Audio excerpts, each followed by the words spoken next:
4-part, Part 1, Part 2, Part 3, and Part 4. Now look at Part 1.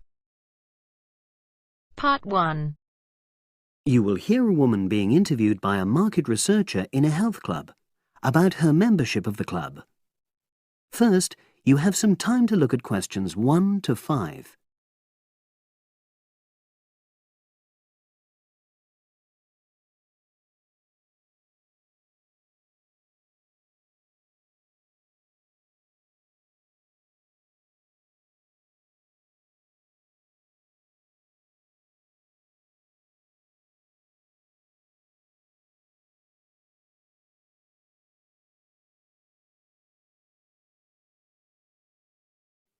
Now we shall begin. You should answer the questions as you listen, because you will not hear the recording a second time. Listen carefully and answer questions 1 to 5. Oh, excuse me. I wonder if you'd have the time to take part in some market research.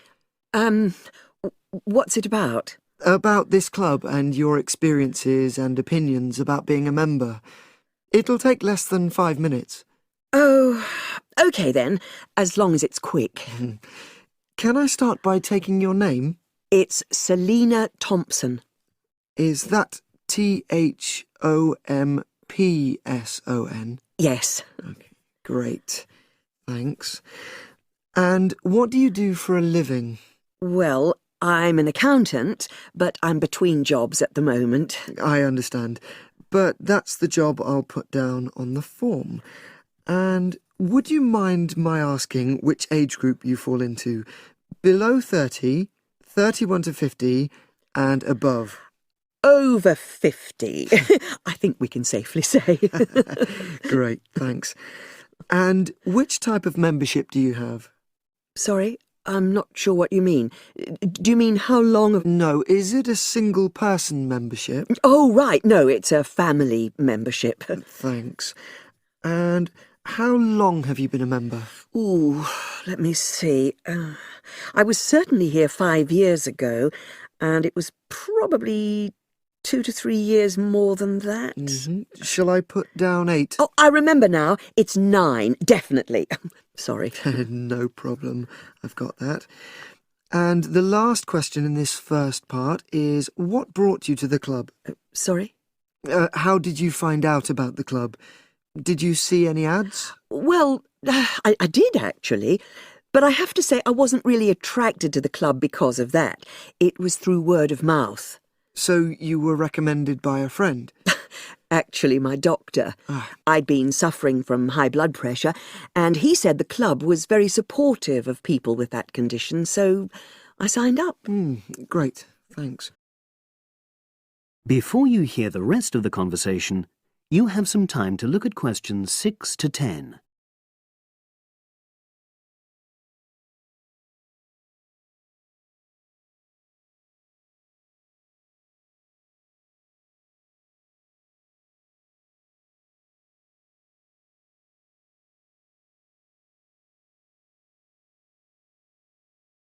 Now listen and answer questions 6 to 10. Now, for the second part of the form, I want to ask a bit more about your experience of the club. Sure. How often would you say you use the club? It varies enormously, depending on how busy I am. Of course. But on average, per month? I'd say it averages out at twice a week. OK, so 8 on average. Yeah, and 4 of those are aqua aerobics classes. That leads me to the next question. Would you say the swimming pool is the facility you make most use of? Fair to say that, yep. Right, thanks. And are there any facilities you don't use? One area I realise I've never used is the tennis courts. And there's one simple reason for that. You don't play tennis? Actually, I'm not bad at it. Oh. It's that I'm not happy having to pay extra for that privilege. Right. I've made a note of that. Thanks. Now, in the last section, are there any suggestions or recommendations you have for improvements to the club? Only about health and fitness? Anything at all? Well, I'd like to see more social events. Ah. It isn't just a question of getting together for games or classes, but other things, you know. Yes, sure. And another thing that I was thinking, when I had my yoga class in the gym last night, we were all sweltering in the heat, was that I think they should put in, well, you know... Air conditioning. That's exactly what I mean. The rooms are really light and well designed, but they do need proper installations. Sure. Well, I've made a note of that. Good. So, is there anything else you'd like to suggest? About quality of service, for example? Oh, everyone's very nice here. They couldn't be more friendly and helpful. Oh, but I tell you what, it's a shame the restaurant isn't open in the evening on Saturday, and Sunday as well, for that matter. Oh. So, the club should... Open it later on those days. OK. Well, thank you very much. That's all the questions I have.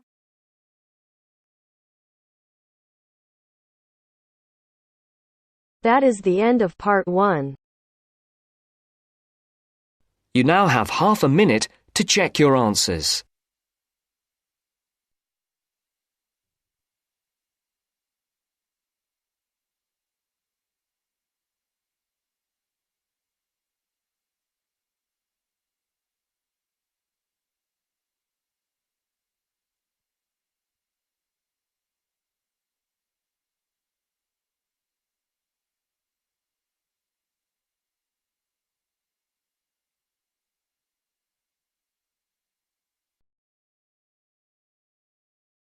Now turns to part 2. Part 2. You will hear a telephone conversation about opening a bank account. First, you have some time to look at questions 11 to 17.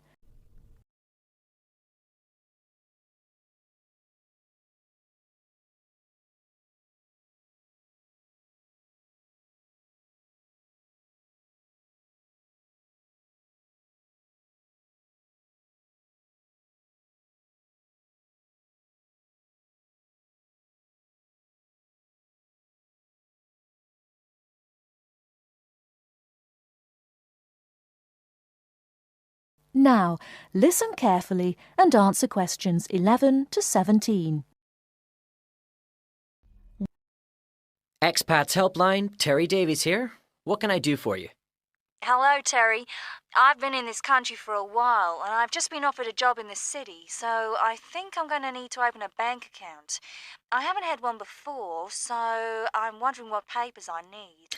Well, basically you'll need to be able to prove to the bank that you're who you say you are and that you live where you say you do, okay? Uh-huh. And for some banks, at least, that means you'll have to show them 2 separate pieces of identity. So I'll run through the list if you like. Yes, please. Okay. I'll bring it up on the screen. Let's see. Here it is. Right. The first thing it says is a valid passport. Mine's Australian. Yes, that would be fine, of course. The next one is a driving license, and again, one from your country would be okay. Then that's followed by birth certificate. Oh, hang on, that's only if you're under 18. Which I'm not. Right, so not that then. But you can also show them a benefit book. For instance, if you're in ill health or unemployed or getting income support. Yes, I could bring that. Or a letter from my employer, maybe? Well, that's not actually on the list, so we'll have to assume you can't. Okay. And to prove where I live? Again, there are several possible things listed here. For instance, you could use a bill for council tax or something else for where you live, such as an insurance certificate. I've got one of those, somewhere among all my papers. But what about bills? Things like phone bills, I mean. As long as it has your address on it, yes, fine. So a bill for my mobile would do, would it? I'm afraid it would have to be for a fixed line phone. You could use other types of household bill, though, as long as you get them through the post. How about an electricity bill? That'll say where I live, won't it? If it's in your name and not that of a landlord, yes. It is, so I'll probably take that then. There's one other you might want to use, A vehicle registration document. If you have a car or motorbike or something, of course. No, I haven't actually. Now, I believe there's a bank actually inside the commercial centre, and I might open an account there, seeing as how that's where I'll be every day. Yeah, that would seem to make sense. I know people who bank there. I actually read about it in a city guide. My cousin picked it up when he was here a couple of years ago, and I made a few notes. Do you mind if I run through them with you now, just to make sure the details haven't changed? Fine, go ahead. Okay, first question. It's still a branch of the Popular Bank, is it? The one with links to Australian banks? No, it's actually been taken over by another big banking group, the Savings Bank. It still seems quite popular, though, especially with people doing business in the Asia-Pacific area. And when is it open? Monday to Saturday? I'll have to check their website for that. Give me a second or two, will you? Sure. Right. I've got it. Customer service, and it's just weekdays, I'm afraid. Does it say what their business hours are? I'm just looking for that. It's on a different page for some reason. I think there's been a change at some banks in the last year or so. Yeah, here it is. It's open from 9:30 in the morning till 3:30 in the afternoon. And it's on the top floor of the main centre building, is it? Next to the travel agency? That's where it used to be, but they've since moved it to a slightly bigger place. It's on the ground floor now. Oh. And one last thing on this. I know most banks give incentives to young people to open accounts with them, but apparently this one didn't. Do you know if they're offering anything these days? I'll just check. I'm sure they'd say so on their new clients page if they were. No, there's nothing mentioned here. That's a pity. I was quite looking forward to getting my free gift. Before you hear the rest of the talk, you have some time to look at questions 18 to 20.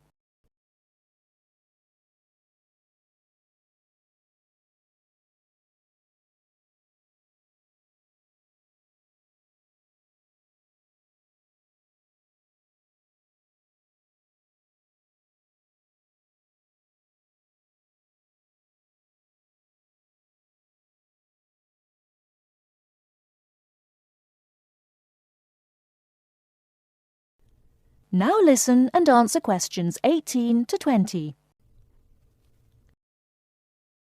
There are plenty of other banks within walking distance, you know. It may be worth shopping around to see what they've got to offer. Longer opening hours, including Saturdays, perhaps less crowded. Can you tell me how to get to a couple of them? I know where the commercial centre is, so that's probably my best starting place. Sure. For the Royal Bank, you need to turn left when you leave the centre, go along Market Street past the post office, and turn left up Bridge Street past the Shaw Theatre. Then you take the first right. You'll see an internet cafe on the other side, and the Royal is just a bit further along on the right, directly opposite the Park Hotel. Okay, I've got that. What about the Northern Bank? For that one, you turn right as you come out of the centre and go along Market Street until you come to the junction with West Street. There you turn right again and carry on up as far as the next junction where you take a left. You'll see the bank from there. It's the third building on the right. Fine. And the last one, the National Bank? You can go either way from the centre, really. Up West Street or Bridge Street and then along past City Hall. The bank is on the other side of the road, right next to the tourist office. You can't miss it. Great. Thanks a lot for your help. Anytime. Bye. Bye.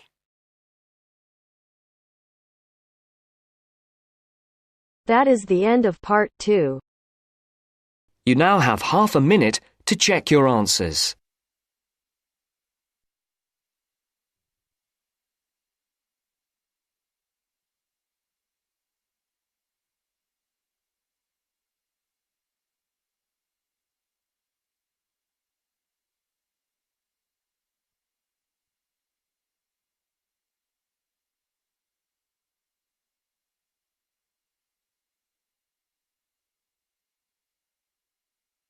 Now turns to part 3.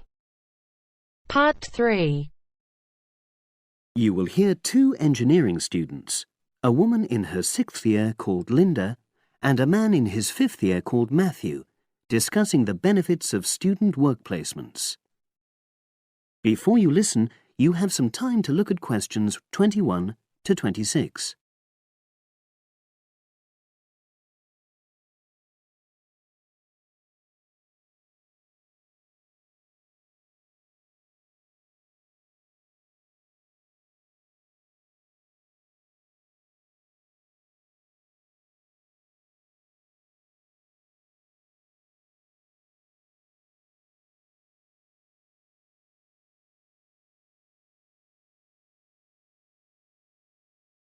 Now listen and answer questions 21 to 26. Hi, Linda. Can you spare a few minutes? Hello, Matthew. No problem. I just wanted to talk to you about temporary work placements. I've never really thought there was a good reason for doing one. I've got some savings, so I don't really need the money at the moment. But I've had an email from the university about a vacancy that looks quite interesting. You did a placement last year, didn't you? I did, yes. In my case, I wanted to find out if I was making the right career choice before I began applying for permanent jobs. I thought I wanted to work in car manufacturing, but I wasn't sure, so I applied to Toyota. What was the application process like? Lengthy. There were a lot of different parts to it. The dullest one was a psychometric test. You know, when you have to answer loads of questions about yourself. And you're trying to guess what's the best thing to say. Yes. Then there was an activity that we did in groups, which I found really fascinating. Engineers are renowned for being a bit unsociable, but I thought we made a great team. And we had an individual task too.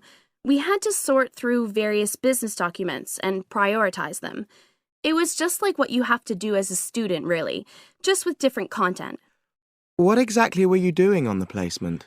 I was helping to design some diagnostic software to identify any waste in the car assembly process. Do you mean waste of materials? No, time.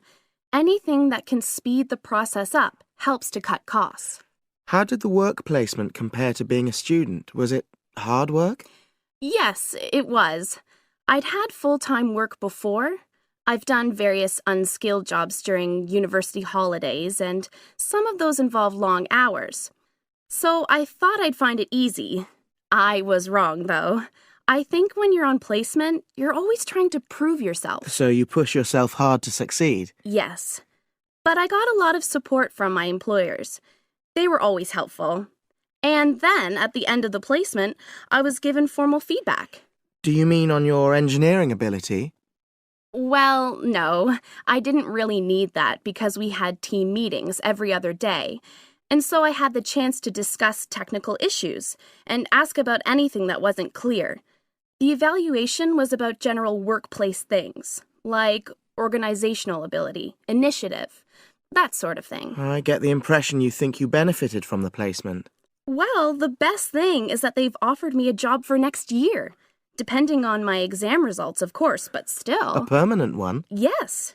But apart from that, I learned so much. The industrial environment was much more demanding than the academic one, so my general skills improved, like time management, meeting deadlines.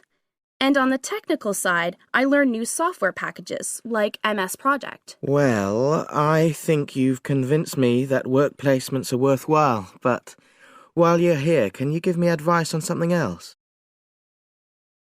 Before you hear the rest of the conversation, you have some time to look at questions 27 to 30.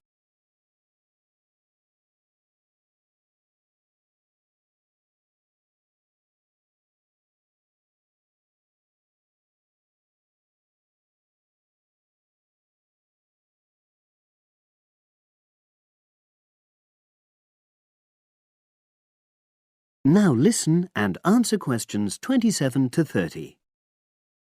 I'm about to make a start on the engineering materials module, and I've got a book list here. Can you have a quick look and tell me what you would recommend? That's if you can remember. Let's see. I do remember some of them. Yes, this one, The Science of Materials. I found the subject quite hard generally, but this book is very accessible, so it suited me. It doesn't cover everything, though. What about this one then? Materials engineering. Oh, yes. I do remember that. But it's a bit out of date now, isn't it? Unless it's a new edition. I don't think so. But what I liked about it were the pictures. They really helped to understand the descriptions. It's useful just from that point of view. Let's see, what else? Oh, yes, that one there, Engineering Basics. I think out of all these, that's got the widest coverage. But I've looked at the contents page and it hardly mentions nanotechnology. Yes, you're right. The evolution of materials does, though. It's a recent publication, so it covers all the latest developments. It's a bit thin on the 1960s, though, and that decade was quite important. Well, it sounds as if they all complement each other in some ways. I don't suppose you can lend me...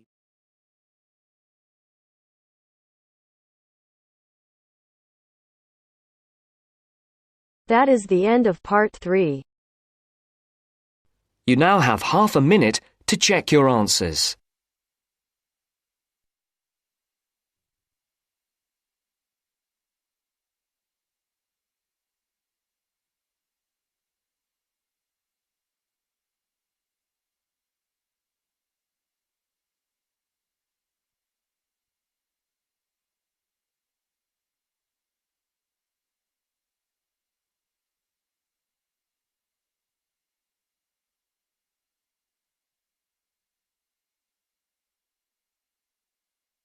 Now turns to part 4.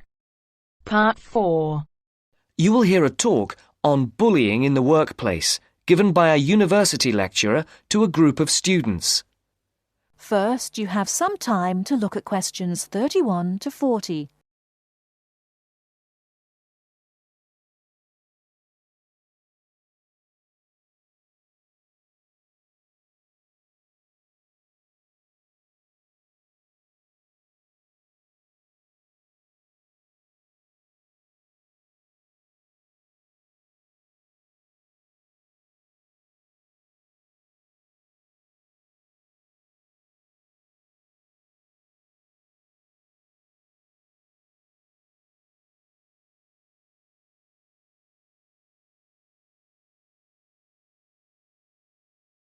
Now listen carefully and answer questions 31 to 40. Good morning. My name is Dr. Mervyn Forrest, and I specialize in management techniques and training. I've been invited here today to talk to you about the cost to the economy of bad management. And what I would like to dwell on first is an area that has recently been exercising everyone, and that is coercion in the workplace, or, to put it more simply, bullying. It has been estimated that bullying at work costs the British economy up to £4 billion a year in lost working time and in legal fees. And with the problem apparently on the increase, it is time that managers took on board what is happening. I would like to think that what is perceived as bullying is nothing more than lack of experience, insecurity, or lack of awareness on the part of managers, and not a conscious effort to attack someone. But that is perhaps a case of my being naive or over-hopeful. Before we break up into groups to look at the first task on the handout you've got, I'd like to give you a start with some of the main bullying methods that have been identified so far. Basically, what I'm going to do here is to give you examples of 1 or 2 points. Can you all read the OHP clearly? Yes? Right, off we go.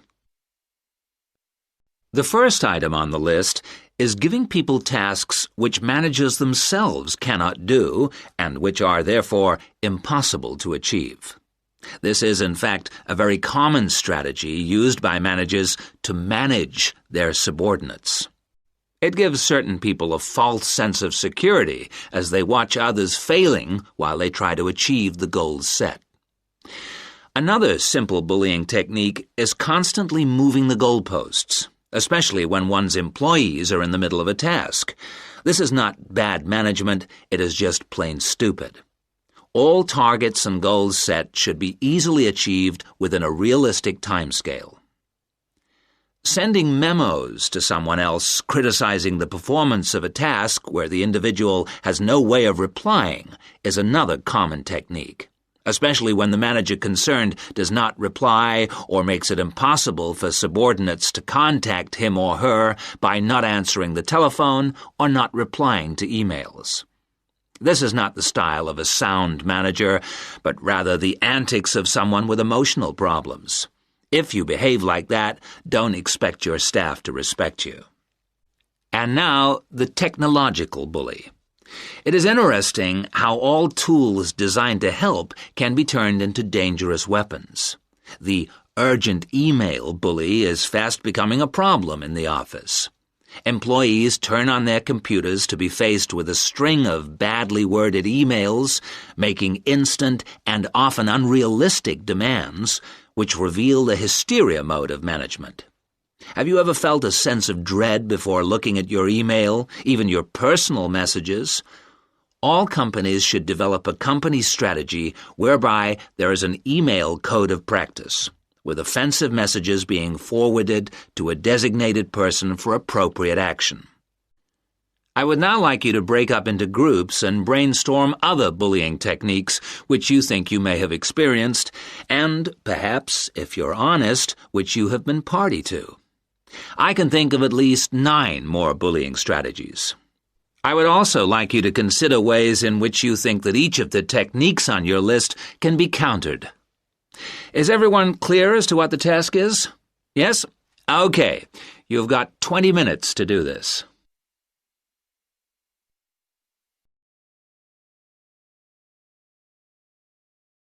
That is the end of part 4. You now have half a minute to check your answers. Thank you for using IELTS listening test. There is a good news for you guys. Now you can practice unlimited speaking tests on our application Baby Code. I know some people will say कि मैं तो अपने friends के साथ practice कर लेता हूँ, मैं अपने इंस्टीट्यूट में रोज टेस्ट देता हूँ या मैं मिरर के सामने प्रैक्टिस करता हूँ. लेकिन रोज 1 या 2 टेस्ट देना is not enough to clear IELTS.